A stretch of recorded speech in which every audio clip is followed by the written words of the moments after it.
It's Sunday, which means that another episode of my podcast, Through the Wire, has dropped. I did a promo last week. You guys seem to love it, so I'm doing one again this week.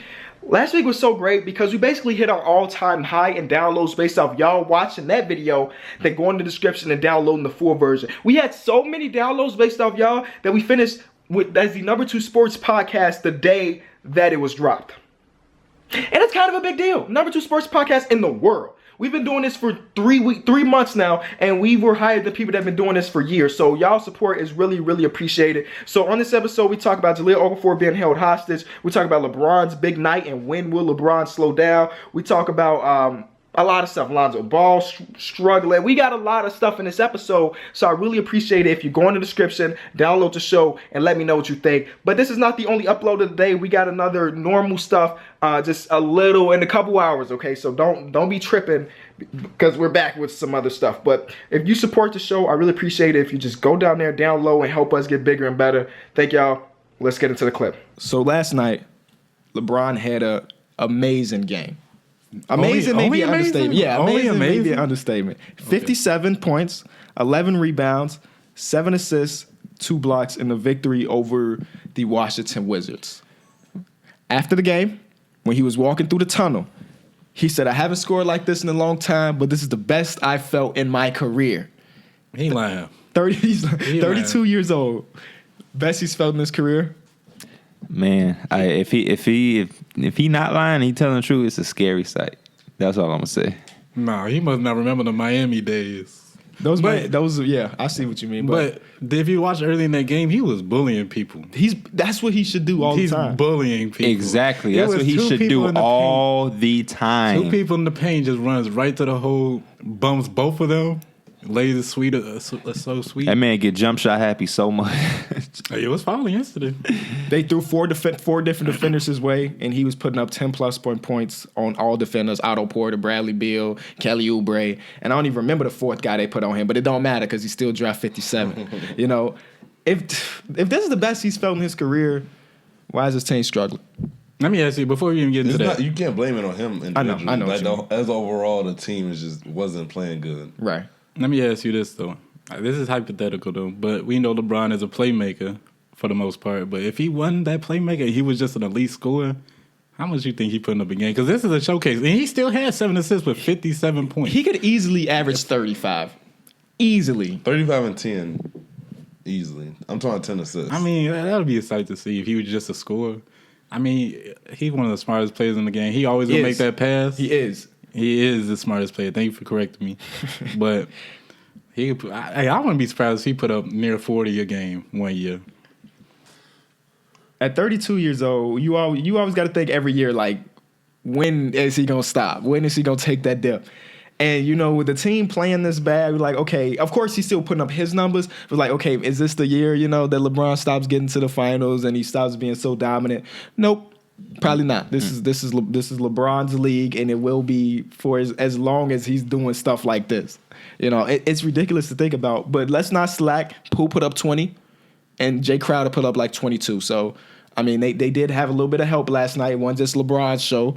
I didn't even know that. Yeah, Poole did his thing. He had a couple layups, and you're like, dang, Poole. You that's what I like to hear. That's what you like. That just reminded me about that tweet you had saying if LeBron walked into the office right now, waived no trade, and said, you know, I'm demanding a trade. Do you trade him? Right. So let me give if the I'm whole the Cavalier, yeah, please give me hypothetical situation. Twitter went crazy. Yeah, he got a no trade clause. Yeah, Twitter went crazy when I tweeted this, but I just wanted to see what people's minds were. So during their 4-game losing streak, right? Mm-hmm. Right, like after their last loss before this game against Washington, I tweeted with the poll, if you were the GM of the Cleveland Cavaliers and LeBron James walks into your office and says that I'm leaving this offseason no matter what. If we win a ring, if we don't win a ring, I'm leaving. Do you trade him?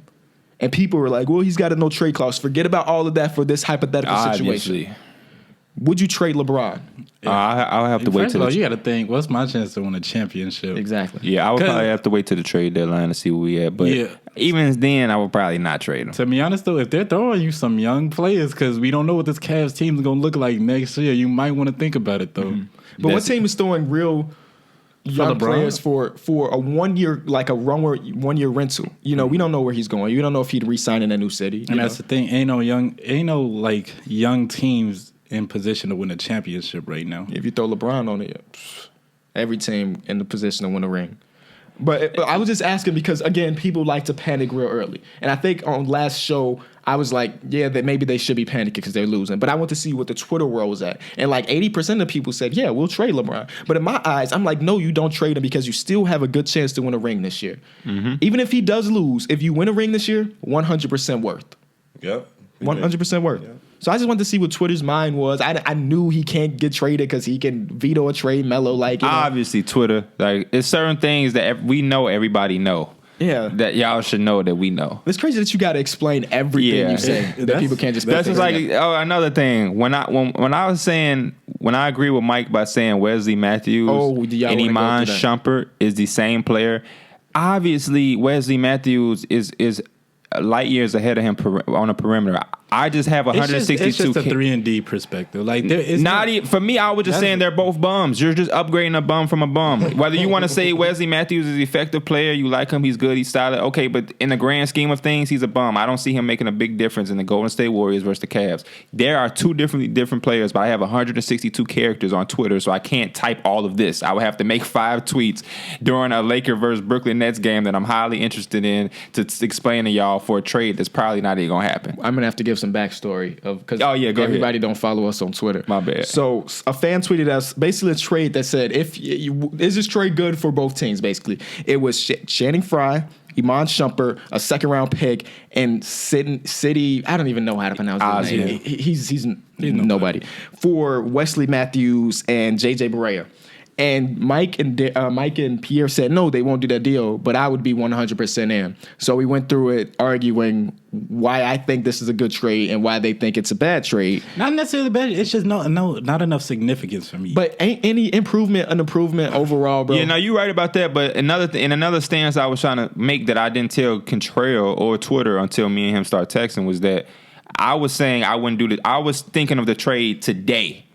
In February, yeah, I'm open for all trades to get better in February. But today, I was just saying 8 games in, let's not panic too much. Let's get some time to settle in. Derrick Rose has been hurt for 3 of the games y'all lost. Like, can y'all actually, can we see what y'all real team is? I don't expect y'all to win games with Jose Calderon as a starting point guard. Like, I just want to see what the actual team is about before we start trying to make trades. Now, when we talking February, man, we can talk. Let's put every trade on the table. I'm with it all. But the thing that made me be like, okay, I see what you're talking about was not even that. It was the fact that you said there may be other trades out there. That's better. That's it. That too, yeah. If you make that trade today and it's like, damn, because right now it's so many teams thinking that they have a shot and they don't know where they stand. When it comes to February, a lot of teams know where they stand and are willing to sell. They're trying to sell their team. Right now, the Magic might think they're a playoff team. If we wait 2 months, they might start getting back to being the Orlando Magic and they might be like, okay, yeah, this ain't gonna work. Vucevic is available, Fournier is available, and everybody's available except Aaron Gordon. And then you can get something like that. I think Channing Frye, just for his reason for the stretching of defense, being that stretch forward, he still has some type of trade value. Some teams would want that stretch forward, even though he's the contract alone is. People still take them stretch forward nowadays. I wouldn't even. He can't play though. He can't play. He can shoot. Yeah, I want. No team's going out their way to go pick up. I don't want him on my team now. for the simple fact that he does. Like, I hate the way that they even have him on the team. The man just. Some playoff series he played and then he don't touch the floor in the finals. It's just like I don't know. He's such a liability defensively that you just can't play him in certain situations. Is he near 40? He's like 35 maybe. He's up there. He played like he's 44 though. Yeah. So I'm just saying like no team's going out the way to pick up. I would have gave him up before I gave Richard Jefferson up.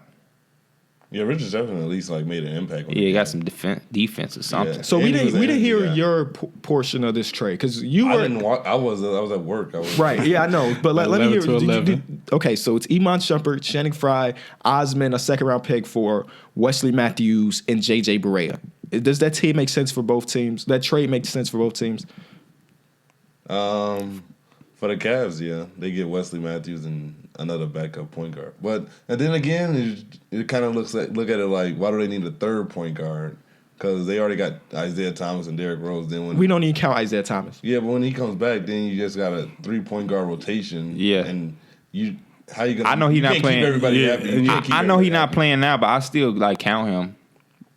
Like if we like that's the thing. Like are we talking about the trade today? Because today, yeah, I would see that you would need a point guard. But if we talking February trade deadline, I expect Isaiah Thomas to be back. Is he gonna be Isaiah Thomas full effect? I don't know. Like we don't know that. Yeah, and JJ Barea and Isaiah Thomas, they're not no combo guards. You can't put either one of those at people at the 2. And I don't want Derrick Rose at the 2. They're both defensive liability.